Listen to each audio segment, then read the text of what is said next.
Okay. Good morning, everyone. Let me welcome the Honorable Roosevelt Skerrit, Prime Minister, as well as members of Cabinet, the Cabinet Secretary, the Permanent Secretary in the Office of the Prime Minister, members of the media. Good morning and welcome to this press conference of the Honorable Roosevelt Skerrit. As usual, we will begin with opening remarks from the Prime Minister and then take questions from the media. Please welcome Prime Minister Skerrit.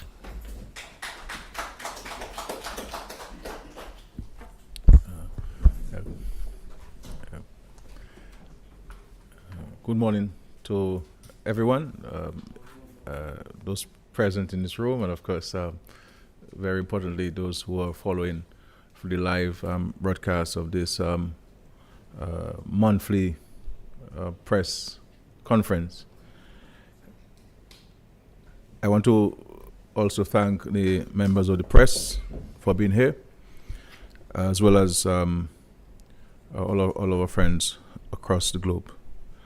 I always welcome these opportunities to address the issues of concern and interest to the Dominican people, and I look forward to your usually tough questions. I first wish to state my condemnation and that of the government of the attempted assassination of the former President Donald Trump over the weekend. I hold firm that violence and the incitement of violence have no place in our world and society, and should be condemned by all. We must learn to respect and uphold the expression of diverse views by all. We wish the former president a speedy recovery. I also wish to inform the nation that the 2024-2025 budget address will be presented on Friday, July 26, 2024, by the Minister for Finance. Like always, we will seek to present a fiscal package that responds to the social and economic realities of our citizens, with policies designed to make a positive impact on their lives and livelihoods, taking into consideration the current global realities. The fact is, the world over, countries are grappling with the economic fallout of geopolitical conflicts, disease and disaster, which have resulted in inflation, loss of income, and an increase in inequality. Here in Dominica, we are not immune to these economic shocks, but we have persisted in investing in social safety nets and the productive sectors to counteract adverse impacts, and also to keep our people in jobs, keep our young people in universities, and provide support to households and small businesses to ensure economic stability.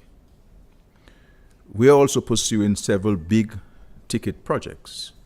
For example, the International Airport, the Carbridge Marina, roads enhancement, agriculture and fisheries, the digital economy, the Lubia to Grand Bay Road project, and the geothermal plant, among others. All in an effort to help drive economic growth in a number of sectors, taking us closer to the dynamic Dominica we are all envisioning. This year's budget will focus on our efforts to consolidate the gains we have made in recent years and outline priorities and measures to further stimulate economic activity, create employment, and improve long-term efficiency in the administration of our country's affairs. The Minister of Finance will also be expected to outline a new structure for the nursing service in Dominica, with the creation of several new positions, which will allow for the upward mobility of our nurses and to recognize their specialized and specialist training. And from all reports in our discussions with nurses, they seem to be very excited about this new approach the government is taking when nurses are concerned. We have listened to the recommendations of those who participated in the recent consultations, and I believe this budget has something to benefit every citizen. I am confident that the Dominican people will be pleased with the budget presentation and its contents. In respect to electoral reform, let me take this opportunity to provide a brief update on electoral reform. As I've said before, and I mean this very sincerely, we are committed to the reform and modernization of Dominica's electoral processes to continue with our tradition of free and fair elections, but also to ensure that all Dominican citizens have the option to elect the government of their choice as long as they qualify to vote in Dominica. We want to strengthen our electoral system, promoting clear, open processes to ensure trust and integrity, equal access and opportunities for all eligible voters to participate, and impartiality in the conduct of our elections. In May of this year, we provided draft electoral reform legislation to the Electoral Commission for review and feedback, aiming to take the legislation to the Parliament within the shortest possible time frame. However, the Electoral Commission has written to me requesting additional time until the end of July 2024 to review the document. I have informed the chairman of my no objection to the request. We look forward to receiving their recommendations at the end of July, and as I have said before, I am quite open to receiving and reviewing submissions on the proposed legislation from members of the public, including electoral reform interest groups. However, we must be willing to strike a reasonable balance. We have already gone through an exhaustive consultative phase in full view of the public and with the participation of the same people who seem to want us to delay and stall the process with more consultations. However, this government's focus is to bring this process to a close by passing the legislation in the Parliament and shifting our full attention to fostering economic growth in our country. As I've previously indicated, I intend to join some of my regional colleague prime ministers on a trip to St. Vincent and the Grenadines Tuesday, July 16th, that's tomorrow, to meet with Comrade Ralph Gonzalez and view firsthand the damage caused by Hurricane Beryl in the Grenadines. Like we did in Grenada last week, we will pledge our support to the affected countries and keep sounding the call for urgent and comprehensive climate financing reform. The devastation in Carriacou and Petit Martinique is near total, and I was struck once again by how these intense hurricanes are destroying livelihoods, uprooting communities, and causing severe trauma to our people. We no longer have the luxury of sitting idly by as mere observers.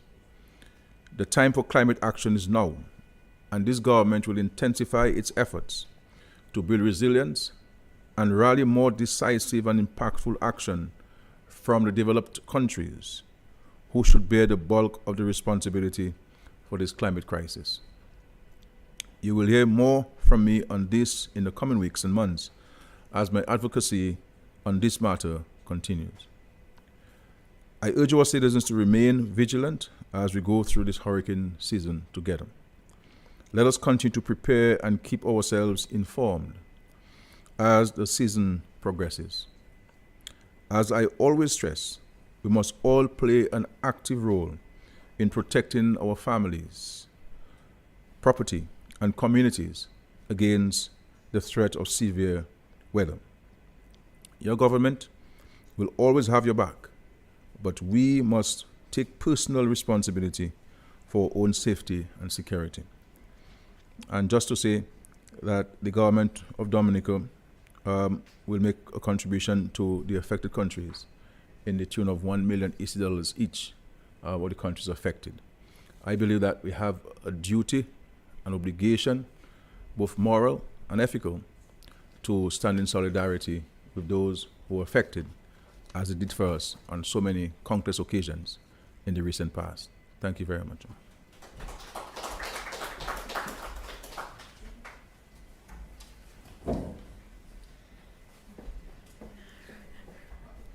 Thank you, Prime Minister, for your introductory remarks. At this point, we open the floor for questions from members of the media, starting with Carlisle John Baptist of Nature Isle News. Thank you very much, Madam Press Secretary. Mr. Prime Minister, government is owing a debt of $140,000 to the credit union, that is the Central Cooperative Credit Union, for rental of that building, Discover Dominica. They've not paid at the last AGM. They've been crying and saying that they've given notice. When will government be honoring that commitment? That is one. Domlec.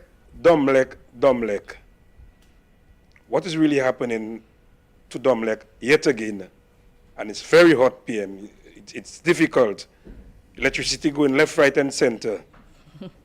Number 3, it is my understanding that a special prosecutor was supposed to come down with the murder of the Canadian people, and the matter is at an advanced stage.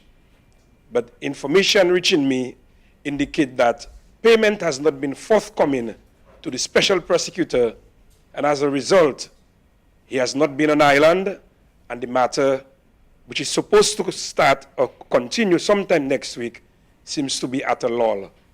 Can you give us an update on that, please? I will come back after Curtis for my second shot.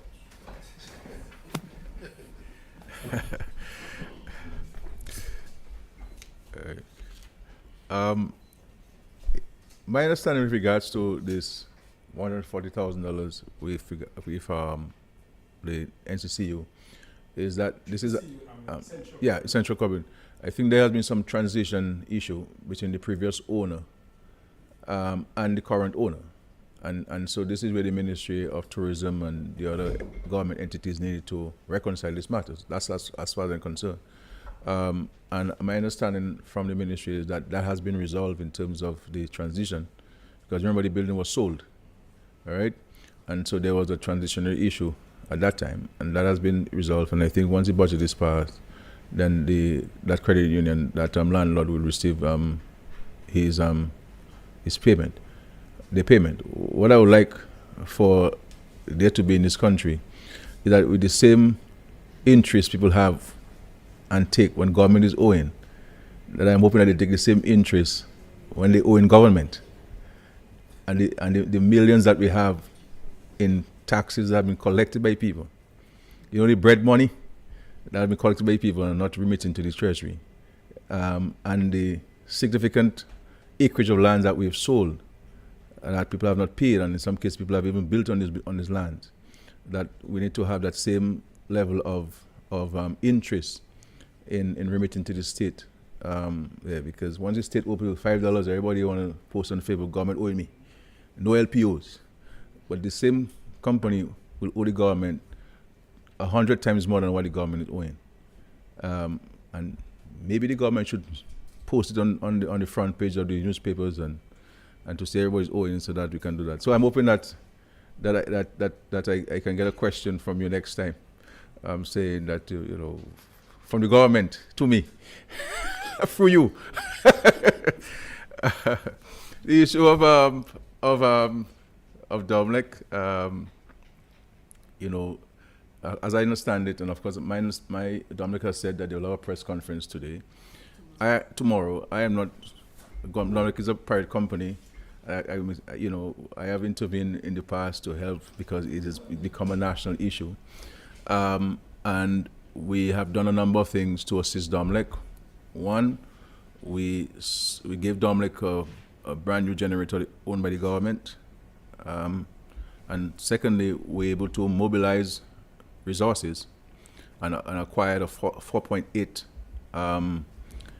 is it megawatt megawatt generator for Domlec, and to assist with the placing the infrastructure to locate this generator.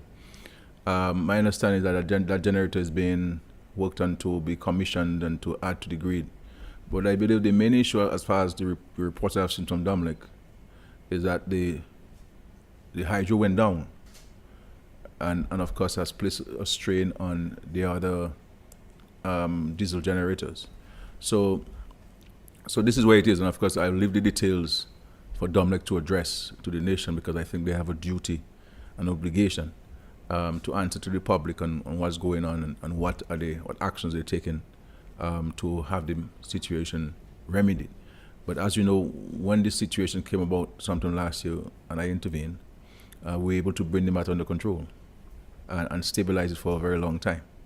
And of course, we also, Domlec paid for that, but rented the 2 or 3 generators from an American company to assist with the generation of electricity.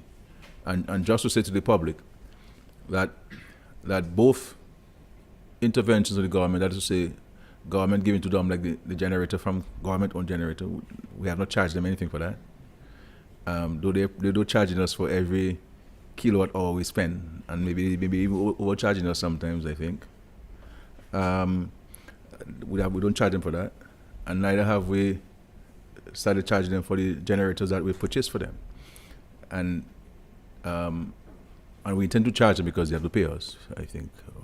But we have not imposed ourselves on it because we wanted to keep the cost of electricity down, because if we add this, then it's going to be added to your electricity bill, and all in effort to the government setting aside. So just to give you, now, these generators that we bought for Domlec, this generator for Domlec was not budgeted for, but we had to intervene. And that's money we could have used to pay some people we're owing. But to ensure that we can generate electricity without interruption, the government had to intervene. So these are some of the practical interventions the government has had to deal with over the years, in the last several months, which were not budgeted for, which is not our responsibility, but to ensure that we can stabilize the generation of electricity. In that case, we're able to supply it. But in respect to the current situation, I'd rather leave it to Domlec to speak to the nitty-gritty of the issue. And then I'm hoping that they'll have the press there, so you can pose your very direct questions to them, which you usually have. Okay? But I'm hoping that my response to you satisfy your question for the time being, as I leave it to Domlec. The issue of the special prosecutor, I'm not aware of the points that you have raised, and I don't know them to be factual points that you've raised. The special prosecutor that we have used is a decent gentleman. He's from Trinidad. He is a man of integrity, and I'm not aware of any difficulty. This might be just part of the rumor mill, seeking to advance and undermine the efforts of the government to properly, or the state rather, to properly prosecute these cases. And so I leave it to the Attorney General to respond on the specific matters. I do like to discuss matters before the court. No, it's not. It's not. What you're saying is not factual and so on. So the kind of fact, the case, the services of the prosecutor is not at risk. The services of the prosecutor is not at risk at all. Not at all. Okay. All right. Curtis, please. Yes, Prime Minister, good morning to you. Yeah. Curtis Matthew from EBS Radio. I have 2 questions in this first round. My first question is on campaign finance reform. In 2023, Prime Minister Skerrit, you said that the Treasury of Dominica would not fund any political party during campaigning for an election. That was said in 2023, and of course that was during the consultations on electoral reform. In recent time, though, you have said that you and government, you all are not really opposed to campaign finance reform. You're not opposed to that. And certainly that matter is being discussed by CARICOM heads with a view to going ahead with it, so to speak. So CARICOM heads, you've stated in recent time, they are in fact looking at campaign finance reform. Is that, Prime Minister Skerrit, a departure from your statement made in 2023? Second question, on a sports council for Dominica, we've seen that announcement has been made. Billy Doctrove, I think I'm told, is the one chairing the new sports council. So that body has been formed. I see some other prominent names on the council. What, though, is your vision, Prime Minister, for a sports council for Dominica? I'll come back again after Matt Peltier. In respect to your first question about campaign financing, I believe you missed a constant phrase which I use in all of my utterances in respect to campaign financing. I have said very clearly that the government in 2023, prior to that, and now, that in principle, the government supports the notion of campaign finance reform. In principle. But I go on to say that this is a highly, based on the advice that we received, this is a highly technical matter, right? And this was discussed at the CARICOM meeting with some colleagues. And the view of the heads, I don't want to mention the heads there because it's not necessary, that we should look at this from a collective regional standpoint and come with common standards and common practices where campaign finance is concerned. My point about the Treasury is this. I don't believe that taxpayers' money should be used to finance campaigns in our countries. We don't have the ability, like the United States, for example, to print money. And what are you going to have? Politicians are sitting there idly by and don't make any efforts to raise funds, and the taxpayers must pay for lazy people to run elections? No. And the point I'm making in respect to campaign financing was never an issue raised in respect to electoral reform. As a matter of fact, there were two issues raised in the past by the opposition elements in respect to electoral reform. One, the list was bloated, and we need to cleanse the list. And two, voter ID cards. It was the government's considered view, and based on international direction and practice, that countries which had voter ID cards were moving towards national ID cards and replacing the voter ID cards. And we felt that if we're going to introduce an identification card to vote in Dominica, that we should bring one that would have multiple uses, especially within the OECS, for example, where you were able to travel in the OECS with a national ID card. So you're able to use this. And if you have multiple uses and continuous use of this card, it is more than likely that you'll keep it on your person and in a safe place, rather than using a card only to vote every 5 years. In an effort to advance this stalemate and to remove this stalemate and advance the process, the government decided, okay, if we don't agree with you on the voter ID card being the preferred nomenclature for this card, we'll go ahead with it.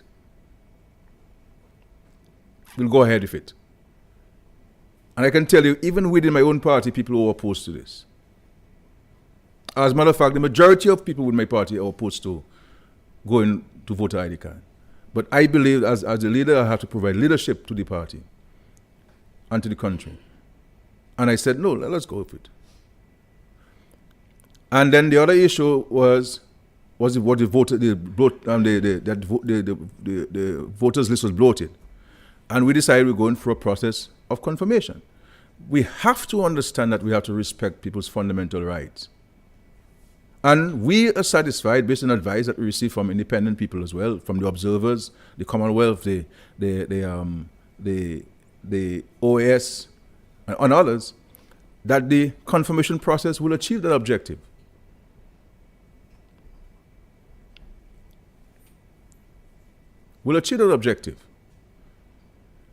And so every time we seek to make progress with regards to advancing and concluding this issue of electoral reform, the opposition elements will come up with something else. And now it is campaign financing. And I am satisfied the vast majority of Dominicans do not believe that this is going to deny people to vote in and deny an opportunity for free and fair elections. And our view is you don't need to amend the Constitution at this time to address the concerns of where electoral reform is concerned. Because if you look at the reports from all of the observers, it never impinges on constitutional reform. Never. And we're saying that let us get the electoral reform agenda off the table by going to Parliament and giving the Electoral Commission the authority to effect it. And then let us start the process of constitutional reform. And all of those issues can be raised so that we go with a package where constitutional reform is concerned. And so we have submitted the documents, they're online. Persons who have an interest, submit your views. And so the point is we're not going to delay this thing unduly. We have to move ahead. And so I am not opposed in principle to campaign finance. We have said so. And if you look at the draft legislation on campaign financing,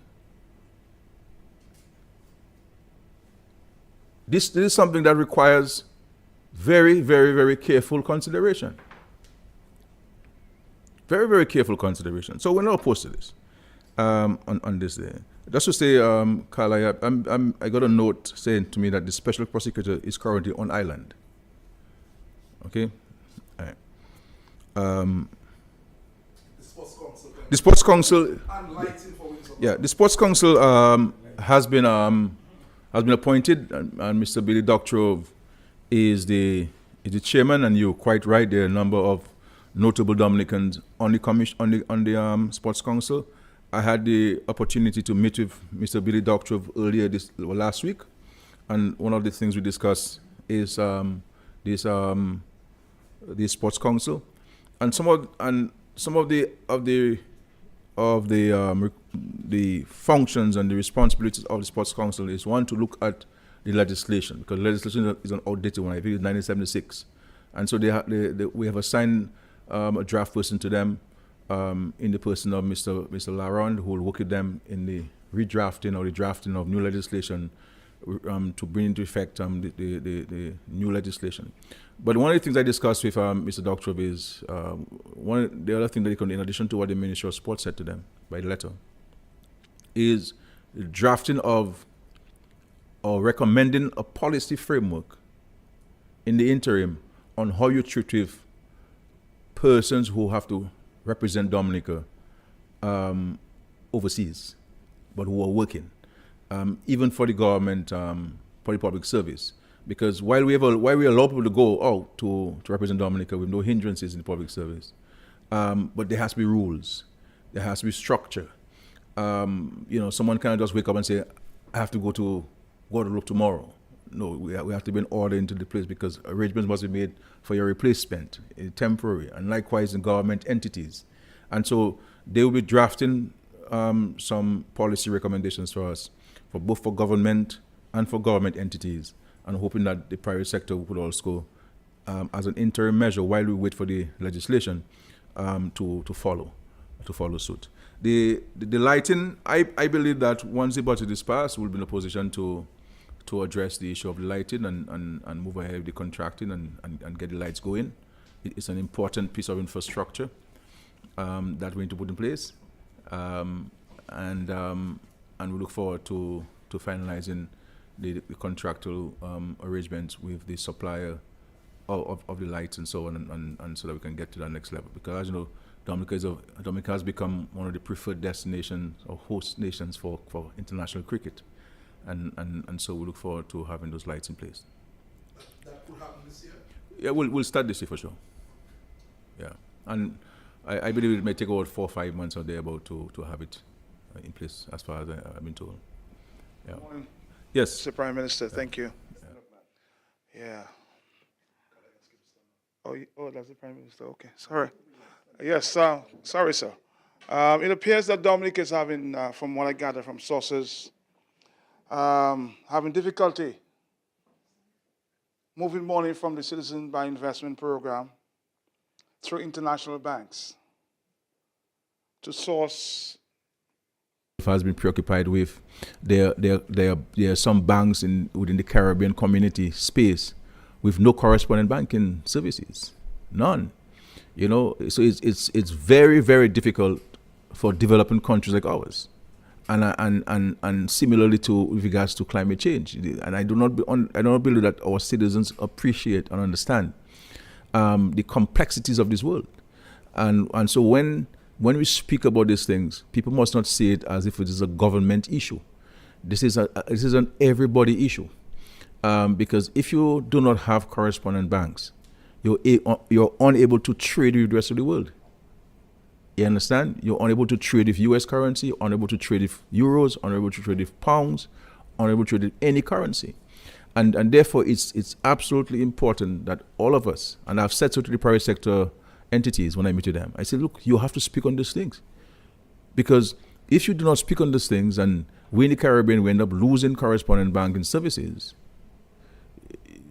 that's it for your business. Basically, see that notwithstanding your agreement to pay $200,000 US for passport, we're being told that MMCP is still offering citizenship for less than the legal price. What is the government doing about this? If in fact that's Our plain view to anybody, that before you engage yourself in acquiring Dominican citizenship, you need to advise yourself and be advised of the legal prices in terms of the SRO, which is on the government website. I made it very clear to everybody, to the world. I said so at a conference in Grenada. I said so at a conference in Dubai. I have said so on every occasion. Anybody who we are presented with evidence to show that you acquire citizenship for less than the legal fees, your citizenship will be revoked. Simple as that. Okay? Simple as that. And this is a question that the due diligence firms are mandated to ask during the interview. How much did you pay for the citizenship of Dominica? That's a central question that's been asked with every applicant. And so anybody who acquires citizenship less than what is required to be paid, you'll be revoked. Seems that they've started this load shedding issue again. I know a promise was made, to give more capacity. What happened? Yes, sorry about that. Yes. Reiterate. Yes. Reiterate my response to your long-standing colleague, Kalai. When the issue of load shedding came about with Dominic, the government intervened. And we've always maintained, even the government owns the majority shares in Dominic, we have treated and will continue to treat Dominic as a private company. It is registered under the Companies Act of Dominica. It is not a statutory entity. It's not a department of government. And this is why we have asked as a government, we have never asked Dominic for any concession in respect to the raise the charges and the bills that we owe. We don't ask for that. And I have never called Dominic on any issue, especially in regards to any customer in Dominica. And no minister, no member of parliament is authorized to call Dominic and ask them to waive fees or bills for anybody. If we have to assist somebody, we'll find other ways of assisting people with this. And therefore, Dominic is a private company. So when the load shedding came in, we stepped in as a government. And myself personally led the government intervention. And the first action was that we provided Dominic with a generator which the government owned. The second action is that we worked with Dominic to lease some generators from the United States that came in and it's still here. And we also we also acquired a 4.8 megawatt generator for Dominic and assisted with putting the infrastructure for its location. And so we've done that. And also we brought in a team from Venezuela to examine the hydro plant. They advised on the parts needed. They advised on what needed to be done. And Dominic was able to follow some of this advice, and we're able to get the hydro back on stream. And we're able to stabilize the production of electricity in Dominica. And of course, as you know, recently Dominic reported that the hydro went down, and as a result of that, it placed too much pressure on the diesel generators, and with peak demands and so forth, with more of us having AC units in our homes because of the heat. There's a demand. But I will leave to Dominic, as I understand they'll be giving more details on this tomorrow to the press and to the nation, and you'll have an opportunity to quiz them on the specificities of the challenge that they are confronting and what they're doing to respond to the challenge. Okay.